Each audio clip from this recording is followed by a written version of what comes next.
지난 주간에 약 4년 만에 두 번째로 나가사키를 다녀왔습니다. 4년 전의 모습이나 또 4년 만에 간 나가사키의 모습은 막 크게 변하지는 않았는데, 여러분들께서는 나가사키라고 하면은 뭐가 딱 떠오르십니까? 마음 가운데 나가사키 하면은 뭐가 떠오를까요? 조금 낭만적인 것들로 먼저 생각해 보면 나가사키 하면 탁 먼저 떠오르는 게 짬뽕, 그렇죠? 나가사키 짬뽕이 맛있습니다, 그렇죠? 그 다음에 또 나가사키 하면은 뭐가 떠오르냐면은 일본 전체에서 가장 카스테라가 유명합니다, 그렇죠? 아, 모르셨습니까? 카스테라가 유명합니다. 그래서 나가사키 카스테라, 뭐 거리마다 어딜 가도 카스테라 파는 데가 막 즐비합니다. 또 나가사키 하면은 떠오르는 게 항구, 멋진 항구로 야경이 일본에서 손가락 3개 꼽을 정도로 유명한 나가사키 야경이 유명하고, 또 낭만적인 것 마지막 하나 한다면은 사람들이 좋다. 그런데 이 나가사키에는 우리가 떠오를 때 짬뽕, 카스테라, 항구, 야경, 뭐 이런저런 거 떠오르지만은 실은 나가사키에는 근대에 들어와서 끔찍한 사건이 2번이나 있었습니다.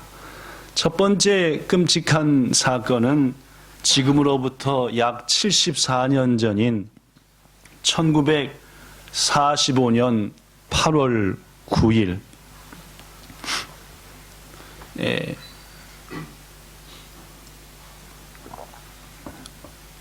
이름이 패트맨, 살이 디릭디릭 찐 사람이다 라는 뜻입니다. 우리말로 그대로 바꾸면 뚱보, 뚱보라고 이름이 붙여진 원자폭탄 하나가 나가사키의 한 복판에 떨어진 끔찍한 일입니다.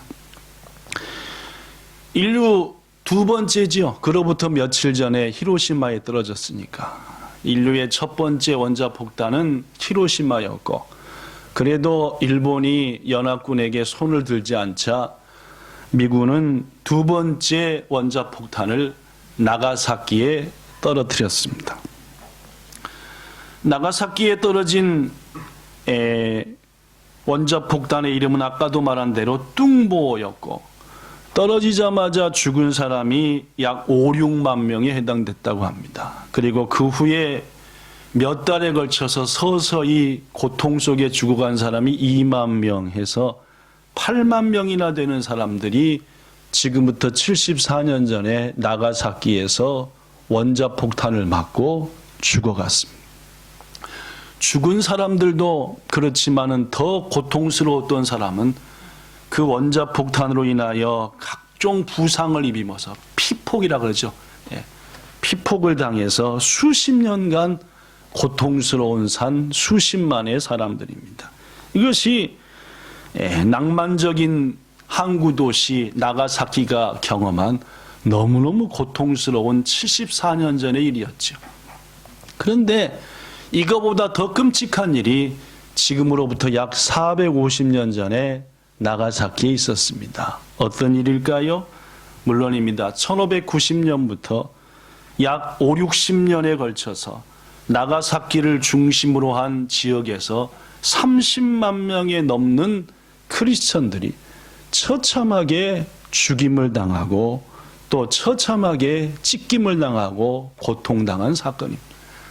원자폭탄으로는 8만이 죽었는데 이 핍박으로는 30만이 죽었으니까 얼마나 많은 사람들이 지금부터 약 500년 전부터 450년 전까지 나가사키에서 죽어갔는지 우리가 알 수 있습니다. 그 중에 한 사건을 4년 만에 여러분에게 한 번 더 소개하고자 합니다. 임진왜란은 2번에 걸쳐서 전쟁을 치렀는데, 첫 번째 한 건 임진왜란 7년, 그로부터 몇 년 후 다시 일어난 정유재란입니다. 임진왜란에 실패한 도요토미 히데요시가 다시 한번 침략해서 조선의 코를 납작하게 만들자 해서 일으킨 게 정유제란 1597년입니다. 일본의 왕으로 하면은 케이조 니넨 이치가치죠. 도요토미 히데요시는 군사들을 조선으로 보냈는데 민심은, 즉 일본인들의 마음은 여전히 흉흉했습니다. 오랜 전쟁을 승리로 이끌지도 못했지요.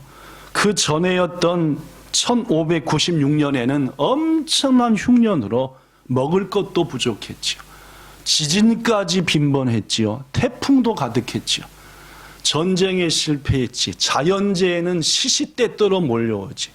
뭔가 이 일본 백성들의 불만을 다른 쪽으로 돌려야 될 필요성이 있었습니다.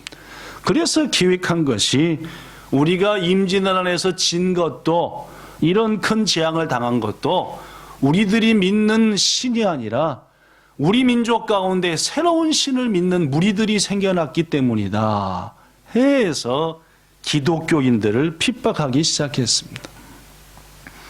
그래서 도요토미 히데요시는 1597년 1월 4일 교토, 오사카 지역에서 활동하던 선교사 6명, 그리고 신자 20명, 총 26명을 붙잡아서 교토로부터 약 1000km 가까이 떨어진 나가사키로 끌고 가게 합니다. 당시에 나가사키는 일본에서 기독교인들이 가장 많이 살고 있는 지역이었습니다. 그런데 1월 4일에 붙잡아 1월 한 달 내내 20명의 신도들을 그 추운 날씨에 신발도 시키지 않고 겉 호투로 된 거 하나만 입히고 질질질질 1000km 가까이를 끌고 갔습니다. 총 걸린 날짜가 32일이었으니까 하루에 30km씩을 끌고 간 겁니다. 당시 호송을 맡았던 무사들은 그 신도들을 수없이 회유했습니다. 너희들이 예수만 배반하면, 너희들이 예수만 버리면 당장에 자유로운 몸이 될 수 있다. 자, 예수를 부인하라. 예수를 욕하라. 어느 한 사람도 예수님을 부인하지 않고 아니다, 우리는 마땅히 이 고난의 길을 갈 것이다 했습니다. 그러자 책임진 호송 책임자가 요것들이 도대체 귀가 막혔나? 왜 우리가 하는 말을 못 들어? 해가지고 어떻게 했습니까? 귀를 다 잘라버렸습니다. 여러분, 겨울에 가장 차가워지는 데가 귀지요? 그죠? 이 귀가 차가워집니다. 뭐 몸 중에서 가장 톡 혼자 얇게 튀어나왔으니까. 그럼 겨울에 귀가 물렁물렁해요? 딱딱해요? 그렇죠? 차갑고 딱딱하죠? 그거를 칼로 확 잘랐다. 얼마나 아팠을까겠죠. 피를 양쪽 귀에서 질질 흘리면서도 26명의 신자들은 나가사키를 향해서 한 걸음 한 걸음 나갔고, 드디어 그들은 2월 5일 32일 만에 나가사키에 도착했습니다. 도요토미 히데요시는 책임자에게 이렇게 명령했습니다. 나가사키 주민들을 모두 모이게 하라. 그리고 나가사키에 니시자카 언덕이 있습니다. 나가사키駅가 바로 여기 있고 바로 우시로가 높은 언덕이 있어요.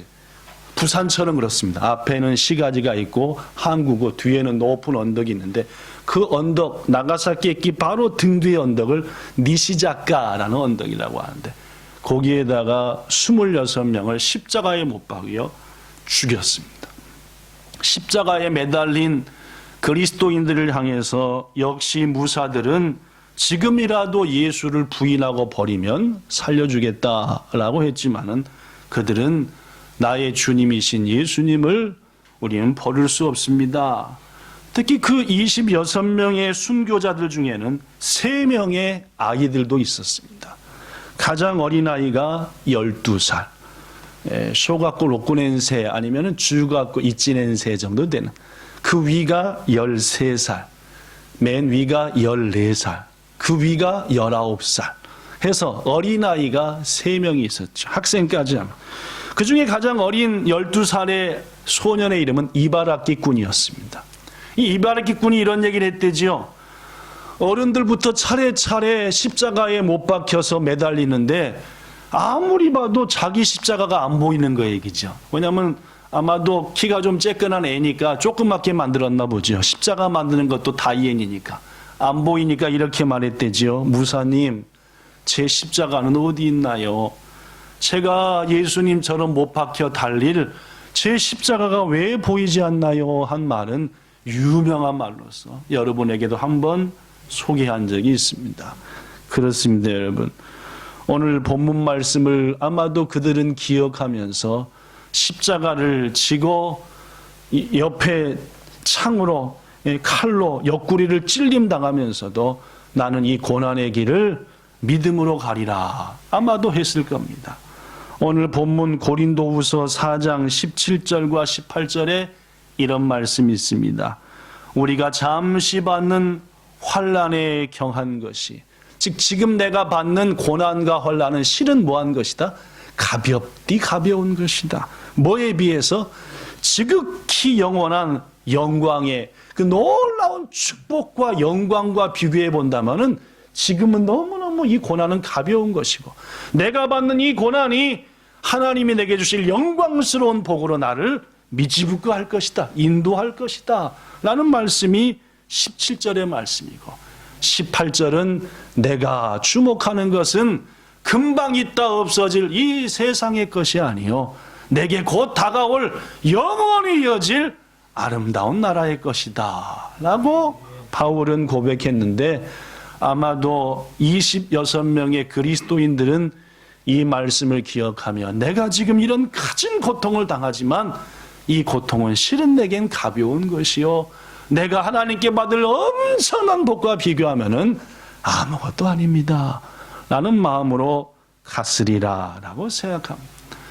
저는 지난 주간 우리 교회 몇 분의 성도들과 더불어 26명의 신자들이 순교한 그 나가사키의 골고다, 여기는 약 4년 전에 목사님들과 함께 같이 갔던 그게 있어서 그 니시자카 언덕의 바로 오른쪽에 있는 또 다른 언덕에 올랐습니다. 왜냐하면 그곳에는 그 26명의 죽음과 헌신을 기념한, 아니 그 후에도 니시자카 언덕에서는 1000여 명이 십자가에 못 박혀 죽임을 당했대요. 그 1000여 명과 26명을 기억하며 그들의 헌신을 기념하여 지금부터 150년 전에 교회 하나가 세워졌거든요. 그 교회가 있는 곳을 가게 되었습니다. 교회 비가 주룩주룩 왔습니다. 나가사키에 있는 그 교회에 간 날 말입니다. 지난주 목요일 날인가요, 그렇죠?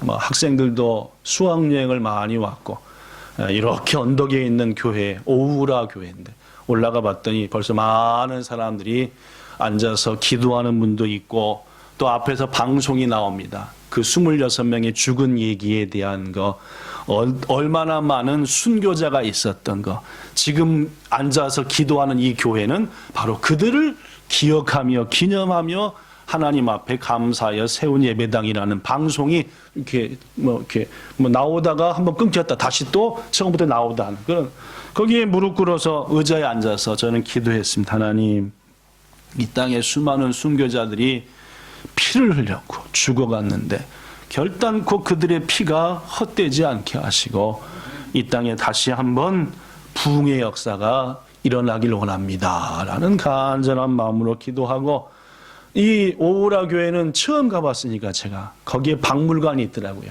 그래서 얼마나 큰 핍박이 있었는지, 이 교회가 왜 세워졌는지 등등의 역사를 두 곳에서 자세히 보고 여러 성도들과 보고 내려오면서 마음 뭉클하고 또 안타깝고 했습니다.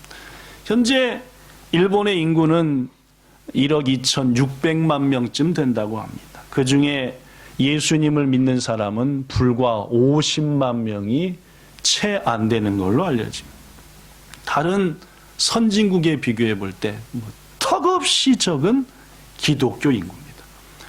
선교학자들은 여러분도 아시는 말처럼 일본은 선교사들의 무덤이다라고 말도 하죠. 그 정도로 복음을 잘 안 받아들인다라는 말. 그러나 여러분, 우리 본향교회는 꿈이 있습니다. 더구나 지지난 21주년 예배를 드리면서 하나님께서 우리에게 각각에게 주신 꿈을 다 내어놓고 보니까 이 땅을 향한 꿈들이 너무너무 많습니다. 특히 먼저 2년에 걸쳐서 우선적으로 감당할 꿈 7가지 중에 4가지가 일본 분들을 향한 것이었습니다. 하나님, 일본 공동체가 이루어지게 해주소서. 일본어 예배가 드려지게 하시고 일본 성도들 가운데 재직이 세워지는 교회가 되게 하소서.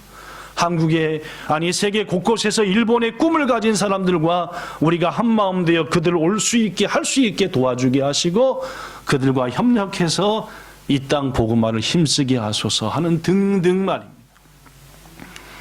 바로 이러한 꿈이 있기에 말입니다. 우리는 왜 이 땅의 사람들이 예수님을 잘 못 영접하는지, 왜 이 땅의 사람들이 교회를 두려워하는지에 대해서 다시 한번 마음에 새겨보고 알아야 할 것입니다. 저는 지금부터 하는 얘기를 지난 21년 중에서 4번 전했습니다. 5년에 한 번꼴로 왜 이 땅의 사람들이 기독교를 두려워할까? 왜 이 땅 분들이 예수님을 영접하는 걸 그렇게 힘들어할까? 그 가장 큰 이유는 첫 번째로 일본 기독교 역사에 그 이유가 있다라는 거 여러분에게 이미 몇 번 얘기했습니다. 21년 동안 말입니다. 이 땅에 예수님이 처음 소개된 것 정식으로 하면은 1549년입니다. 프란시스코 자비엘, 유명한 사람이죠. 프란시스코 자비엘, 시작. 선교사입니다. 인도에 선교하러 왔다가 인도 선교에 한참 불이 붙을 때 야지로라고 하는 일본에서 도망쳐온 무사를 만나게 되죠. 인도 선교 중 일본에서 온 무사를 만나가지고 일본 소식을 전해 듣습니다. 근데 이곳이야말로 땅끝이구나. 하나님께서 나를 저 사람을 만나게 한 것은 일본 땅 가서 복음을 전하라고 한 것이구나 해서 열심히 그에게 일본어를 배웠습니다. 그리고 몇몇 성경을 일본어로 바꿨죠. 그래서 마침내 온 것이 1549년. 그가 일본에 왔습니다. 초창기에 많은 어려움이 있었지만은 하나님의 은혜와 자비의 후로 온 많은 선교사들의 헌신을 통해서 기독교가 소개된 지 60년 만에 1610년경 80만 명의 그리스도인들이 일본에 있었다고 합니다. 제가 아까 1억 2,600만 중에 지금 현재 일본의 기독교 인구가 몇이라고 얘기했던가요? 그죠? 많이 봐서 50만. 근데 지금부터 거의 500년 전에 80만이었으니까 지금보다도 훨씬 많은 이 땅의 분들이 예수님을 주로 영접했다는 거죠. 당시 일본의 인구가 1,500만에서 2,000만쯤 됐대요. 지금의 6분의 1, 7분의 1도 안 되는 시대 때에 80만의 사람들이 예수님을 믿었으니까 얼마나 기독교가 급속도로 성장했는지 알 수 있습니다. 일본에 기독교가 들어왔던 초창기, 당시 일본의 지배계급들, 영주계급들, 높은 계급들은 기독교를 기쁨으로 받아들였습니다. 그 가장 큰 이유가 그들을 통해서 얻는 서양 문물이었어요. 망원경이라든지 여러 가지 것들은 그들이 먼저 가질 때 다른 쪽의 지역보다 자기들이 더 높이 설 수 있었고 좋은 무기를 가질 수 있었고 하니까 기독교보다는 기독교인들이 가져온 서양의 여러 가지 문물과 기술들이 호시했고 고로 기독교를 선대했습니다. 그런데 왜 그 후로 시작된 막부 시대, 즉 도쿠가와 시대 때는 그토록 기독교를 300년 가까이 핍박했을까요? 그 첫 번째는 기독교 나라인 서양 제국의 침략을 두려워했기 때문입니다. 배가 하나 와가지고 파손됐는데 그들을 조사했더니 거기 있는 선원들이 말하기를 우리가 믿는 하나님이 너희 나라를 끝장낼 거다라고 얘기합니다. 그런 말을 그렇게 하면 되는 겁니까? 안 되는 겁니까? 무식한 말이죠. 그러니까 이것이 상보로 보고가 돼갖고 요것들이 우리나라 와가지고 우리를 무찌르고 자기들의 식민지로 삼으려고 하는구나. 기독교 선교사들은 저것들이 보낸 앞잡이고 정탐꾼이구나 하는 마음이 그들에게 생기기 시작했다는 겁니다. 더구나 당시 선교사들을 통해서 개종한 일부 일본 크리스찬들이 신사를 불태우고 신사에 있는 것들을 무너뜨려 버렸습니다. 뭐라고? 우상이라고 말입니다. 그렇죠? 그러니까 아니 우리들이 전통적으로 믿어왔던 신앙을 저것들이 깨트리고 부숴버리는구나. 저것들을 용납했다가는 우리 일본이 송두리째 흔들리겠네. 더구나 기독교의 내용을 자세히 보니까 당시 막부는 자식이 부모에게 복종하는 것이 신에게 복종하는 것이고 신하가 왕에게 복종하는 것이 신에게 복종하는 것이다라는 유교 사상을 바탕으로 나라를 통치하려 했습니다. 그런데 기독교인들을 보니까 제대로 믿는 것들은 나라도 중요하고 부모도 중요하지만 누가 더 다이지하다? 하나님이 더 다이지하다라는 것을 가리키고 배우니까 이야, 저 기독교가 들어와 갖고는 부모의 말도 안 듣고 왕의 말도 안 듣고 저들의 신만의 말만 들으니 결국 저것들이 서양의 신을 섬기는 것들한테 협력해서 이 나라를 힘들고 망하게 하지 않겠냐는 생각이 막부 정권에 가득 퍼졌고 고로 기독교인들을 더 이상 용납하지 말고 잡아 죽이자라고 하는 1612년 도쿠가와 이에야스가 발표한 유명한 금교령입니다. 더 이상 일본 땅에서는 하나님을 예수님을 믿어도 안 되고 성경을 가져도 안 되고 전파해도 안 되고 십자가를 가져도 안 되고 그런 자들은 무조건 처형한다라고 하는 금교령이 1612년 그러니까 예수님이 소개된 지 60여 년 만에 이 땅에 선포되게 되었다라는 말이에요.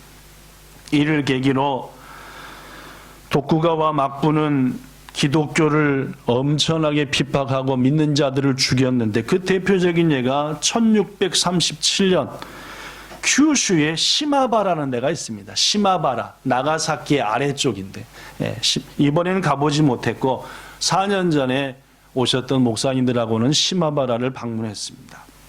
거기에 3만 7천 명의 기독교인들이 신앙을 지키기 위해서 도쿠가와 군대와 1년 동안 전쟁을 했고 결국 전부 다 죽임을 당하고 말았습니다.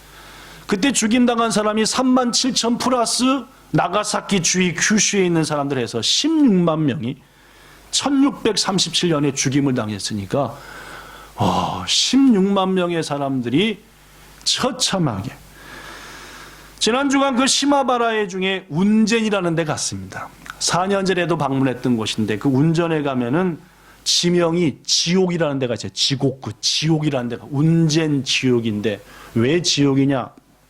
그 지옥에는요 딱 차에서 내리는데 엊그저께도 그냥 유황 냄새가 그냥 콱 하고 뭐 산에서 그냥 전부 다 구름 연기가 막 나오는데 그 지옥이라는 데 딱 가니까 물이 펄펄펄펄펄 끄는 거예요.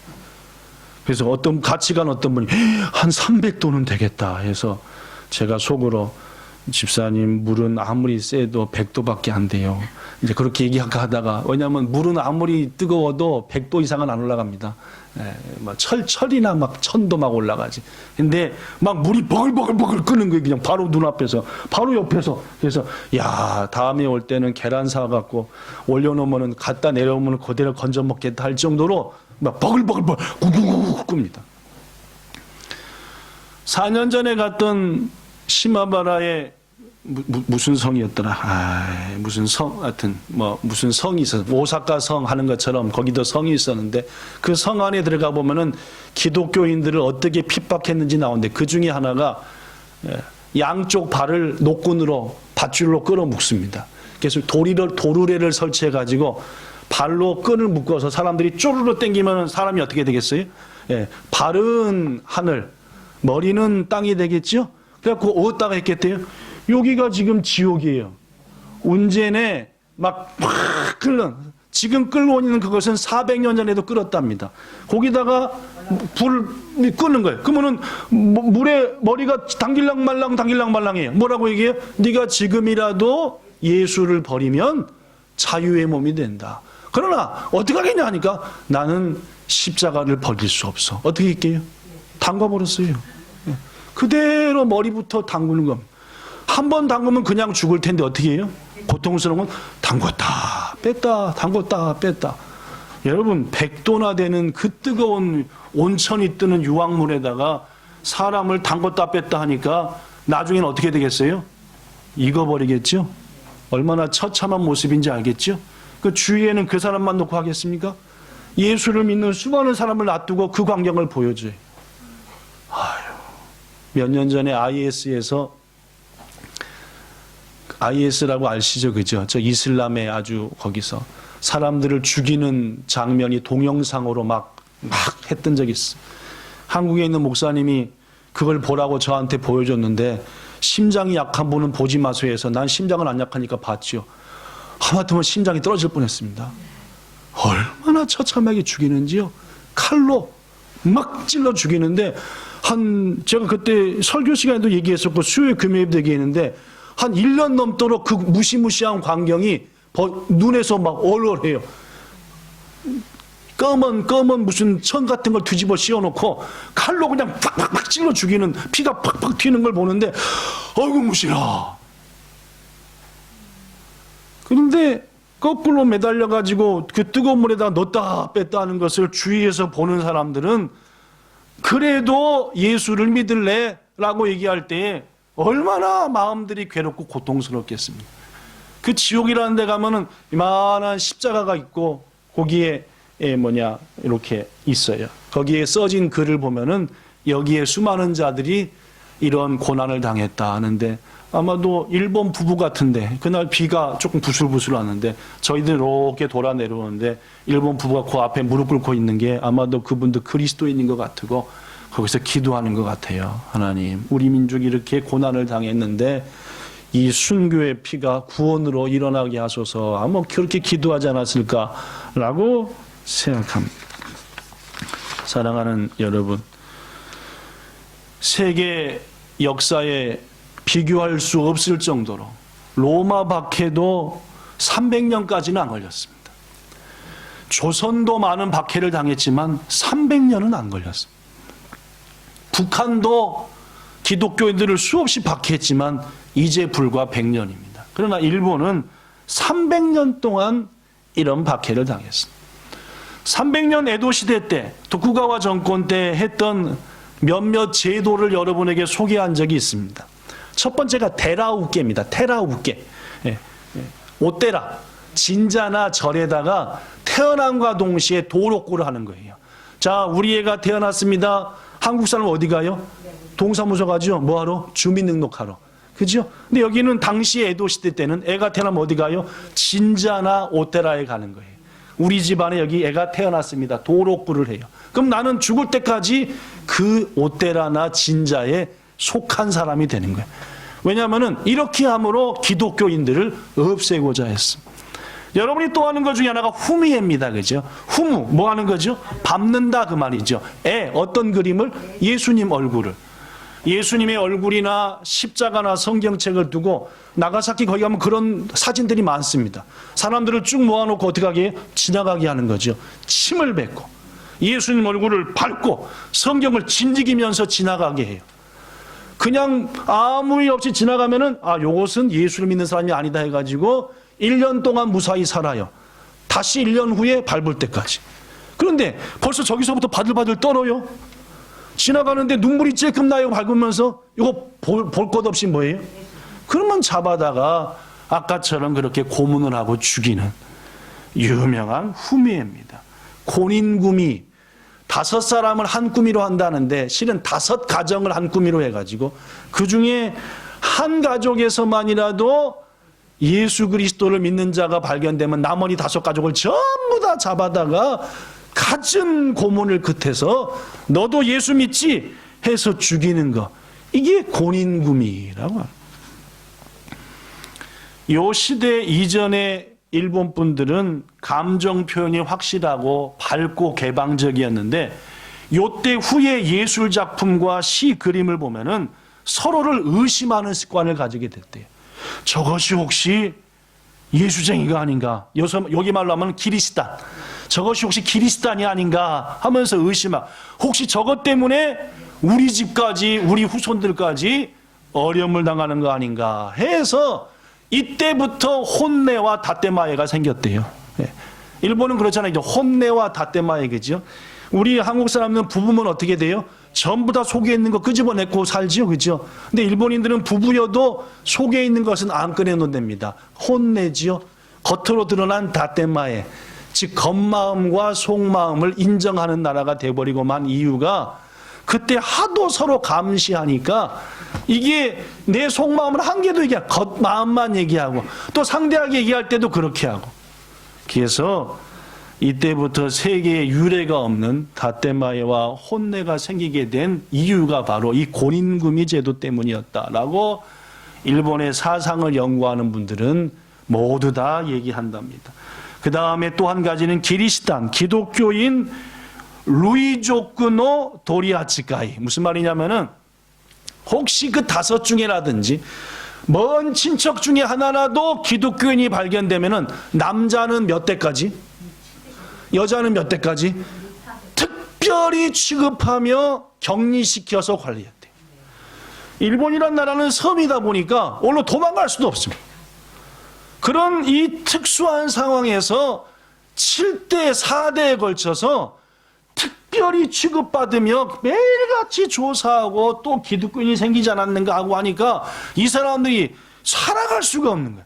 그러니까 이때로부터 일본 사람들은 기독교 하면 뭐가 갈려요? 괜히? 이빨이 갈려요. 내가 예수를 믿고 기독교하면 괜찮은데 난 예수에 관심도 없는데 사돈의 팔촌이 예수 믿은 바람에 난 예수하고 아무 상관없는데 저 뒷집에 애가 교회 한번 갔다 온 것 때문에 내가 특별 취급을 당하고 차별을 당하고 고통을 당하고 매일같이 신문을 당하니까 일본인들이 300년간 그 일을 당하면서 기독교는 뭐한 종교다? 무섭다는 거죠. 왜 무서워요? 나한테 고난을 주니까. 내가 믿음을 안 가져도 기독교 예수를 믿는 자 때문에 내가 이렇게 몇 대가 되도록 고통과 차별과 어려움을 당하니까 일본 성도들의, 아니 일본 사람들의 마음에 기독교 하면은 자기도 모르게 이 책을 이 책에서 제가 좀 이렇게 한 건데, 이 책을 쓴 데라다 유이치라고 하는 분은 이런 얘기를 해요. 일본인들은 피 속에 자신도 모르게 예수와 기독교와 성경을 두려워하는 마음을 가지고 태어났다. 300년간이나 이런 고통을 당했기 때문에 자기도 모르는 가운데 조상들로부터 십자가는 무서운 거요, 기독교는 두려운 거요, 예수는 무서워서 모든 걸 잃어버릴지도 몰라라는 그런 사상이 피 속에 흘러내려왔다 라고. 그래서 일본 분들은 우리도 알지만 교회에 들어오면 가장 먼저 어떤 느낌이 든대요? 고아이래요. 여러분은 고아입니까?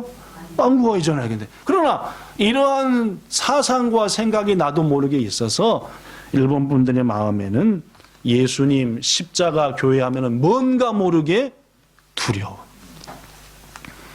1854년 일본이 강제로 문을 열었습니다. 미국이 와가지고 페리 제독이 니들이 나라 문을 안 열면은 폭탄으로 끝장을 내버리겠다니까 할 수 없이 문 열어서 미국과 일본이 화친 조약을 맺었죠. 서로 잘 지내봅시다. 우리 몇 년 전에 차만 엄청나게 타고 다녀왔던 이즈에 있는 수양에 다녀왔을 때 가장 맨 밑에가 시모다라고 하는 임금님의 별장에 있는 시모다, 그죠? 그 시모다에 가면은 페리 제독이 배 타고 들어온 쿠로훈이라고 하죠. 쿠로훈에. 얼마나 무서워. 꼭 어디 마귀처럼 만들어놨어요. 저 페리 제독을. 그 정도로 두려웠습니다. 그래서 할 수 없이 문을 열고 일본과 미국이 서로 친하게 지내자라고 했는데 그 일을 계기로 드디어 1854년에 교회가 지어졌습니다. 그 교회가 어디냐? 바로 나가사키의 니시자카 언덕에 바로 옆에 있는 오우라 교회입니다. 지난 주간에 제가 사모님과 성도들과 더불어 처음 갔다 온 그 오우라 교회가 바로 그때 일미 화친 조약이 있자마자 세워진 교회. 당시는 아직 일본 에도 정권이 기독교를 허용한 것은 아니었습니다. 이 오우라 교회는 서양인들, 너희들이 온 사람들끼리 모여 예배드리는 것은 좋다. 들은 아직 일본 사람은 안 된다 했던 교회였죠. 150년쯤 된 교회입니다. 아까도 설명했지만 그 교회는 죽은 26명의 순교와 그 후로 1000여 명의 성도들이 니시자카 언덕에서 십자가에 죽었다는데 그들의 헌신을 기억하며 세운 오우라 교회. 그 교회가 그렇게 예배당을 세우고 약 2달이 지났을 때에 그 오우라 교회를 먼 발치에서 쳐다보던 10여 명의 일본인들이 있었습니다. 언덕에 있거든요. 이렇게 막 가이단을 많이 올라갑니다. 이번에 가보니까 언덕에 있는 그 교회를 이렇게 쳐다봐요. 2달쯤 되는데 몇 날 며칠 쳐다보다가 그 10명이 갑자기 오우라 교회로 후다닥 달려들어왔습니다. 누구게요? 물론입니다. 지난 250년간 후미에 게리시탄 도리아치카이 뭐 등등을 통해서 그렇게 핍박을 했는데도 불구하고 교회도 없이 목사도 없이 신부도 없이 어느 누구도 없었는데 250년간 뭘 해온 사람들이에요? 신앙을 이어온 사람들이었습니다. 아버지가 자식에게, 자식이 또 그 자식에게, 어머니가 또 자식에게 해서 7대 8대를 이어온 거예요. 뭘요? 예수를 믿는 믿음을. 그리고 드디어 250년 만에 교회가 생긴 거예요. 너무너무 감격적이어서 그 오라 교회로 뛰어든 겁니다. 어떻게 됐게요? 다 죽었습니다. 왜 죽임을 당했게요? 이들은 아직 일본이 기독교를 개방하지 않은 상태였으니까 그 교회는 서양인들을 위한 교회지 너희들을 위한 교회가 아니다라고.